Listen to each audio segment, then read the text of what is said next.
அஜித் குமாரின் த்ரில்லர் படமான விடாமுயற்சியின் வியாபாரம் பாக்ஸ் ஆபீஸில் மந்தமாகியுள்ளது. ஆரம்ப உற்சாகம் இருந்தபோதிலும் படம் வெளியான முதல் 8 நாட்களுக்குள் இந்தியாவில் சுமார் ரூ. 75 கோடி நிகரம் வசூலித்துள்ளது. உலகளவில் மொத்த வசூல் ரூபாய் 900 கோடியைத் தாண்டியுள்ளது. சன் டிவி செயற்கைக்கோள் உரிமைகளை பெற்றுள்ளது.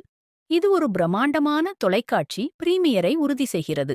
அதே நேரத்தில் நெட்ஃபிக்ஸ் டிஜிட்டல் ஸ்ட்ரீமிங் உரிமைகளை பெற்றுள்ளது. ரசிகர்கள் நீண்ட நேரம் காத்திருக்க வேண்டியதில்லை.